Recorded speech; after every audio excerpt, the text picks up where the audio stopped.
köyümüz eksikleri bayağı var şu an. Yani son zamanlarda bize herhangi bir hizmet sunulmuyor. Benim tüm müracaatlarım mevcut.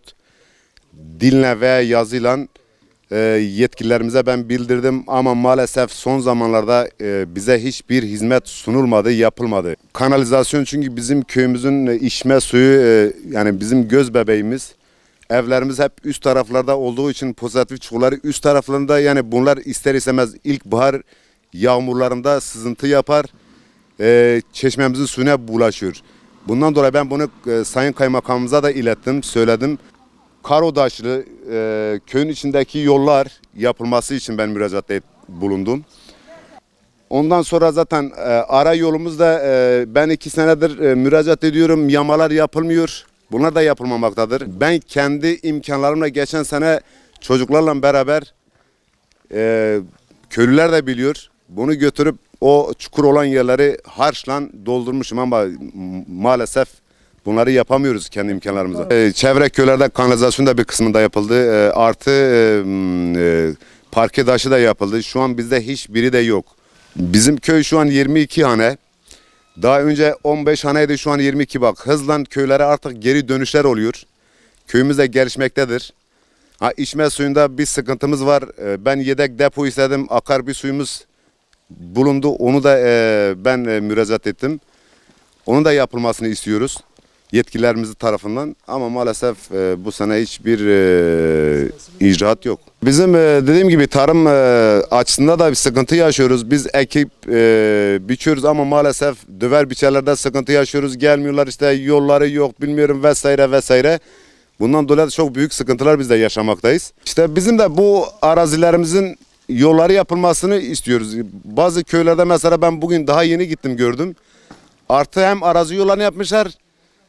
Ondan ziyade kumlamasını bile yapmışlar. Bizim bir depo içme suyumuz, bakın bunları biliyor, köylülerim biliyor, vatandaş biliyor. Bir artizyan şeyimiz bozuldu, pompamız bozuldu. Aylarca mağdur kaldık. Vinç giremiyor. Yani 1 kilometre alan, oraya kumlama bile yapılmadı. Camimize biz kendi imkanlarımızla, işte köylü vatandaşımızla, çevre işte yakın dostlar, arkadaşlar sağ olsun, onların yardımıyla çok şükür meydana getirdik.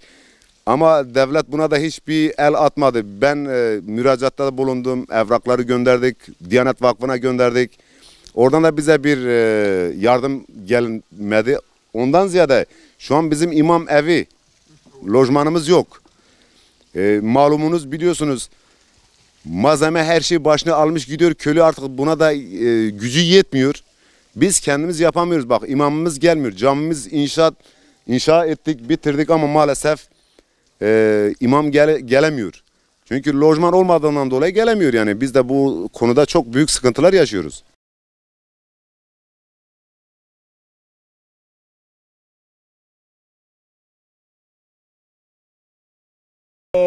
Abim, şurası resmi yoldur. Burada ev vardı. Bu yol olduğu için evi yıktık. Buraya defalarca, yani birkaç sefer dilekçe verdik. İleride evler var, yaşlı insanlar var. Benim rahmetli babam hastalandığında biz battaniye ile getirdik. Yani araç yanaşamıyor, ambulans buraya geldi. Ama 200 metre ileride battaniye ile köylülerle taşıdık. Burada 2-3 ev var. Böyle ilerleyebilirsek bu yolun yapılması önemli, rica ediyoruz. Yani çok önemli burası. Bu yolun kesinlikle yapılması lazım. İleride evler var. Vatandaş hastalandığı zaman ambulans buraya kadar geliyor. Acil durumlarda araç yanaşmıyor. Vatandaş poşetini, çantasını, işte hububatını götüremiyor. Çünkü öncelikle dünyada insanca yaşamak herkesin hakkıdır. Bu bizim de hakkımızdır. Bunu dile getirmek de görevimizdir. Kanalizasyon sorunu öncelikle geliyor. Muhtarımızın da demin ifade ettiği gibi evlerin köy çeşmesinin üzerinde yapılması nedeniyle, pozitif kuyularının üst tarafta olması nedeniyle baharda sızıntılar olup işte içme suyumuza karışma ihtimali yüksek olduğunu düşünüyoruz. Bu sorunun bir an önce çözülmesini kesinlikle istiyoruz. İkincisi iletişim sorunu. Malumatımız öğrenciler var. Bütün bugün dersler bilgisayar üzerinde yapılıyor. Yurt dışında her ailede bireyler vardır. Yani iletişim çok önceliktedir ama maalesef burada telefon iyi çekmiyor. Bazı bölgelerde çekiyorsa da çok cılız, yetersiz. Bazı mahallelerde, bölgelerde de hiç çekmiyor bazı hanelerde. Bunun bir an önce yani bazı istasyonun kurulması ya bir verici güçlendirme olayı olabilir. Yani bu sorun çözülebilir bir sorun olduğunu düşünüyoruz. Çok da böyle zorlaştıracak bir durum olmadığını düşünüyoruz. Üçüncüsü bu köy içi yolları. Bütün köylerde genel olarak parke yapılmış, yol düzenlemeleri, evlerin önüne hani çamur olmasın, ulaşımda kolaylık olsun, bir düzenleme yapılmış. Yani bizim burada yapılmamış ve gelip ilgilenen, soran da yok.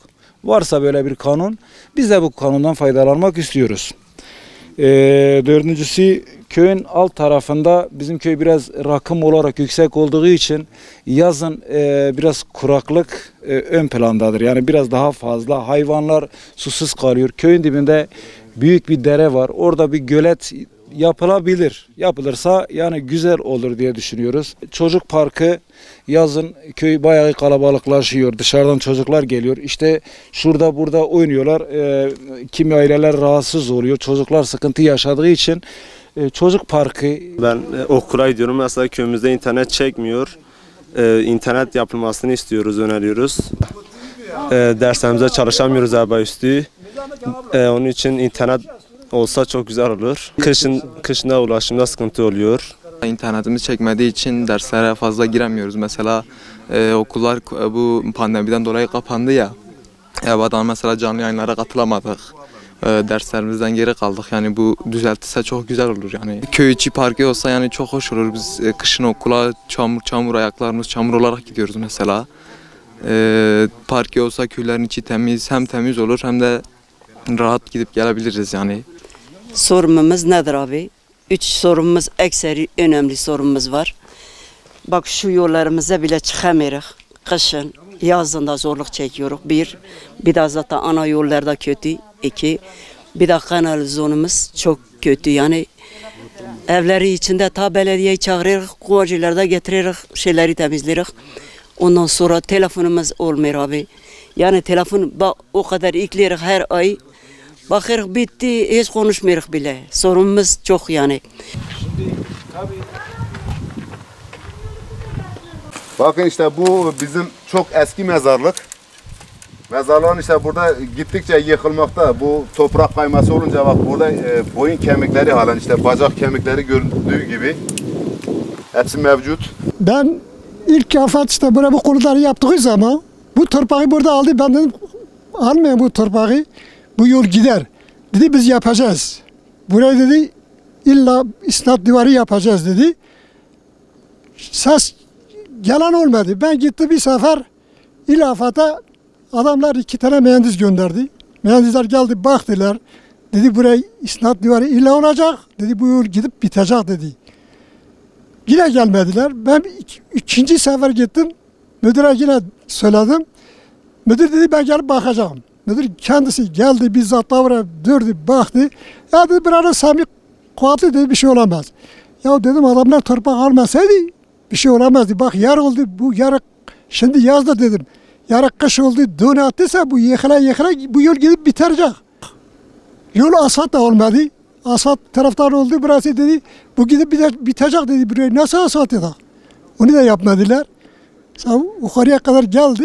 Orada kesildi. Arazi yoludur. Araba gelir, motor gelir. Millet saman burada getiriyor yani. Geçen sene bu evi yaptık. Bu evle ilgili yol problemimiz bayağı var. Yol kış aylarında bayağı çetin geçtiği zamanlarda çok zor. Abi 2 haftada bir iğneye gidiyor. Arada bir bazı rastlar çıktığında ani doktora gitmesi lazım. O konuda da bayağı zorluklar çekiyoruz. Abi yaklaşık 55-56 yaşlarında. %90 dolayında raporu var. Ani krizler tuttuğu zaman bir an önce gitmesi lazım. Yetişmediği zaman da aile bazında biraz zorluklar olabiliyor. Yol durumu hakikaten çok bir meşakkatli bir şey. Kışın ve bahar aylarında zor. Aile şimdi ev var. Ev olarak biz de varız. 3-5 ev daha var. Bu da yola bağlantılı bir ev şeysindedir. Bunun yapılması lazım çünkü babam da yani 70'in üzerinde yaşı var. Abim de aynı sıkıntı. Rahmetli Şubat ayında annemizi kaybettik. O sıkıntılar bayağı şeydi yani annem şeysinde de ulaşımda da zorluk çekiyorduk. Yani bu yolun bir an önce yapılması lazım. Köylü zaten bu yolu da kullanıyor. Hem hayvanlar şeysinde hem insanlar şeysinde arabaların sıkıntısız var. Yani araba bu yolu tercih ettiği zaman gelmez yani gelmiyor. Bir an önce bu yolun yapılmasını talep ediyoruz.